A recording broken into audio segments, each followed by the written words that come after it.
Dios te bendiga, mi hermano. Hoy es lunes, día 28 del mes de octubre del 2024, donde estamos celebrando a los santos San Simón y San Judas el apóstol. Hoy es la hermosa fiesta de aquellos dos apóstoles. Las lecturas correspondientes al día de hoy, que esperamos como siempre que sean de gran bendición para ti y para toda tu familia. Comenzamos con la primera carta del apóstol San Pablo a los Efesios capítulo 2, versículo del 19 al 22. Hermanos, ya no son extranjeros ni forasteros, sino que son ciudadanos de los santos y miembros de la familia de Dios. Están edificados sobre el cimiento de los apóstoles y profetas, y el mismo Cristo Jesús es la piedra angular.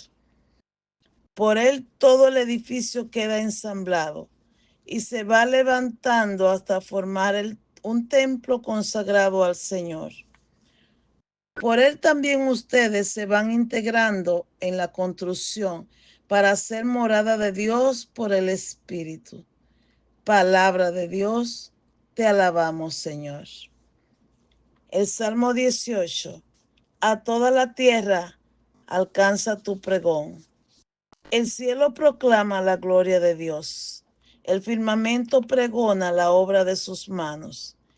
El día al día le pasa el mensaje. La noche a la noche se lo susurra. A toda la tierra alcanza su pregón. Sin que hablen, sin que pronuncien, sin que resuene su voz, a toda la tierra alcanza su pregón y hasta los límites del orbe su lenguaje. A toda la tierra alcanza su pregón. El evangelio está tomado según San Lucas capítulo 6, versículo del 12 al 19. Leemos la hermosa palabra de Dios en el nombre de Dios Padre, Dios Hijo y Dios Espíritu Santo. Amén. En aquel tiempo subió Jesús a la montaña a orar y pasó la noche orando a Dios. Cuando se hizo de día, llamó a sus discípulos, escogió a 12 de ellos y los nombró apóstoles. Simón, al que puso de nombre Pedro, y Andrés su hermano, Santiago, Juan, Felipe, Bartolomé, Mateo, Tomás, Santiago, Alfeo, Simón, apodado el Celotes, Judas el de Santiago y Judas Iscariote, que fue el traidor. Bajó del monte con ellos y se paró en un llano, con un grupo grande de discípulos y de pueblo, procedente de toda Judea, de Jerusalén y de la costa de Tiro y de Sidón. Venían a oírlo y a que los curara de sus enfermedades. Los atormentados por espíritu inmundo quedaban curados, y la gente trataba de tocarlo, porque salía de él una fuerza que lo curaba todo. Palabra del Señor. Gloria a ti, Señor Jesús. Un evangelio hermosísimo, como es la palabra de Dios, que nos da un relato precioso, un testimonio hermoso de parte de Jesús. Mira, en esta palabra que acabamos de leer, vemos ocurrir tantos milagros, proezas, señales y sanaciones impresionantes como todo lo que hace el Señor. Pero nunca pasan sin estar cimentada a través de la oración. Es la oración lo que le da la base, ese cimiento, ¿eh? Eh, esa fuerza. Es la oración para poder llegar a lo que son las sanaciones, las liberaciones, las señales, todas esas proezas. El ejemplo nos lo muestra el mismo Jesús, quien pasó la noche orando, dice la palabra, porque al día siguiente tenía la tarea de elegir entre sus discípulos a los apóstoles, y cuando comienza a llamarlo, lo hace por su propio nombre. ¿Sabes qué? A nosotros también nos llama por el Señor por nuestro propio nombre. Isaías capítulo 43 nos lo dice. a ti y a mí nos llamó por nuestro propio nombre. Jesús no envió a nadie a llamarnos, ni usó a alguien, sino que Él lo hizo personalmente porque nos ama. Pero cuando vemos que Jesús llamó a los discípulos, nos dice que de todo ello, que era un grupo grande, eligió los primeros 12 apóstoles. Eh, es el mismo San Pablo en la primera lectura que leímos en el Efesio, donde nos dice que, que nuestra iglesia está edificada sobre el cimiento de los apóstoles y los profetas. Está cimentada sobre esos apóstoles. Es decir, eligió a 12 en representación de las 12 tribus de Israel. Y los 12 apóstoles vienen siendo las 12 columnas de la Biblia. Esos 12 apóstoles que llamó por nombre. Ahora bien, entiéndase bien que los discípulos eran personas que estaban aprendiendo y aspiraban a ser como Jesús. Y había un grupo grande, pero entre ese grupo de discípulos, él eligió los 12 apóstoles, para enviarlo a proclamar la palabra. Pero sépase bien que aunque eran apóstoles, tenían que seguir aprendiendo. No creas que porque tú sabes un poco de la palabra o desenvolverte, significa que ya no necesite aprender más. No, nunca dejamos de aprender. Siempre estamos por eso en oración, en lectura bíblica, estamos nosotros en novenas, en rosario, haciendo siempre actividades para seguir aprendiendo más y más sobre Jesús, porque nunca terminaremos de aprender. Cuando Jesús eligió a los 12 apóstoles, notamos algo espectacular. Sí, o no sé si fui yo, pero se notó algo espectacular, y es que ellos tienen, cada uno de ellos, o por lo menos unos cuantos actividades diferentes en su diario vivir. Mira, algunos eran pescadores, otros cobradores de impuestos, otros quizá agricultores, otros carpinteros, es decir, diferente. ¿Sabe por qué? Porque Dios no hace distinción de personas. Él no discrimina a nadie. Todos somos bienvenidos. Inclusive de esos 12 apóstoles que él eligió, entre ellos uno lo negó y fue Pedro. Otro lo traicionó, que fue Judas Iscariote. Y a la mera hora eh, crítica, diríamos, allí en la crucifixión, ¿sabe? Todos lo abandonaron, nada más quedó uno solo, el discípulo amado Juan. Entonces, por esa razón, no te sientas incompetente ante el llamado del Señor. Tampoco creas que tú das, es decir, que no da para esa labor que Dios te ha encomendado, porque si el Señor te eligió, Él siempre sabe lo que hace, posiblemente porque te conoce mejor que tú misma te conoces. ¿eh? Él te conoce de arriba a abajo.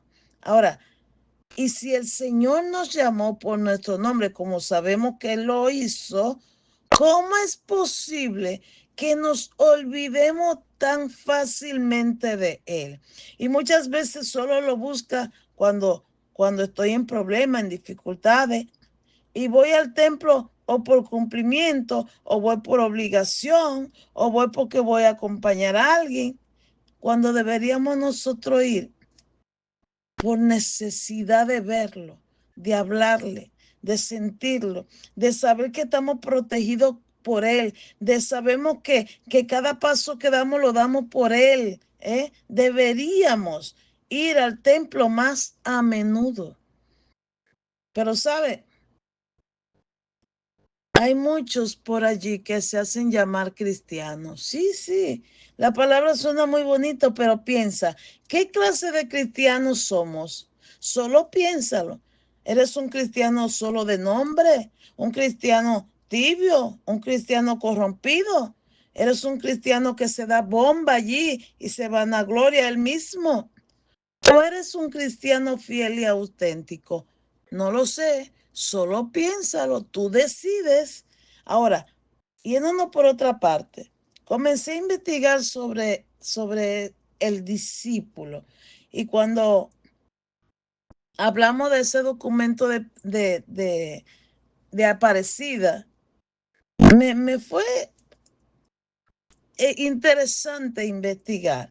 Y sabemos que surgió en una conferencia celebrada, creo que fue en Brasil, desde el 13 al 31 de mayo del 2007 por 266 participantes y que fue aprobada por el entonces Papa Benedicto XVI. Y esto trata de la necesidad de presbíteros discípulos.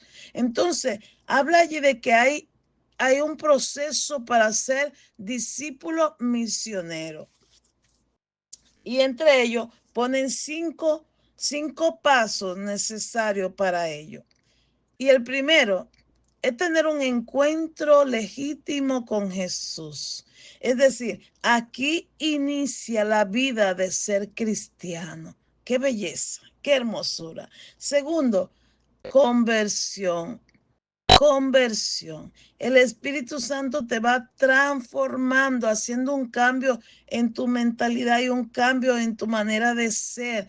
Pero recuérdate, la conversión no es que me convertí un día en un retiro y dase. No, la conversión es diariamente, diariamente. Tercero, el discipulado. Es decir, tenemos que seguir aprendiendo, como te dije hace un ratito atrás, para poder nosotros perseverar y mantenernos firmes. Cuarto, la comunión. Oye, es tan interesante, tan importante interactuar en nuestra comunidad para de esa manera nosotros poder madurar. Necesitamos estar en comunidad con los santos de nuestra iglesia. Es de ahí donde surgen los santos para nosotros también seguir aprendiendo y madurando. Y quinto, la misión. Es decir, con la alegría que nosotros estamos conociendo del Señor, con ese mismo gozo y esa misma alegría, compartirlo con los demás. No me voy a quedar con ello. Necesito sencillamente compartirlo con los demás. ¿Sabe? Quizá nadie reconozca la gran labor que tú estás haciendo, trabajando para el reino de los cielos. Quizá nadie reconozca las noches sin dormir, los momentos difíciles, cuando tienes que inclusive salirte antes del trabajo para hacer una obra allí, una misión allí. Quizá nadie reconozca cuando tus piernas se cansan por lo que tienes que caminar o fatigarte. Quizá nadie reconozca cuando tienes que sacar de tu bolsillo para poder pagar el tren, la guagua o el transporte que sea. Quizá aquí en la tierra nunca te reconozcan esa labor, pero el Señor te llamó personalmente por tu nombre. Y Él sí sabe la labor que tú estás haciendo y desempeñando. Y Él te dice que tu labor no quedará sin recompensa. Para Él no pasará sin que obtengas sencillamente una bendición especial de parte del Señor. Por eso es que nosotros tenemos que seguir en fe, diciendo ese creo en nuestra iglesia, creo en una santa, católica y apostólica iglesia hermosa. Nuestra hermosa iglesia es una santa, católica y apostólica. Ahora preguntémonos, ¿cómo está nuestra relación con el amado? ¿Cómo está nuestro tiempo de oración con el amado? ¿Qué tanto tiempo le dedicamos a Él en la oración? ¿O cómo es que hacemos nuestras oraciones? Es algo personal de cada quien. Yo no puedo contestártela, pero piénsalo. Piénsalo. Hoy lunes, ponte a pensar, a recapacitar cómo estoy con el Señor. Y sencillamente vendrá la respuesta a tu mente. Pero recuérdate algo. Como te llame Pedro, José, Juana, Carlos, Michael, el nombre que tengas, Dios te llamó por tu propio nombre. Yo no puedo hacerlo. Tus parientes tampoco, tus vecinos tampoco. Solo Dios en su infinito amor pudo hacerlo. Porque creyó en ti, porque confía en ti y sigue creyendo y confiando en ti. ¿Sabes qué? Sigue hacia adelante. No lo defraude, porque si te eligió es porque ve que tú tienes la madera necesaria para seguir hacia adelante, porque tiene la fuerza necesaria para seguir hacia adelante. Y así como tú eres, recuerda que Dios te ama.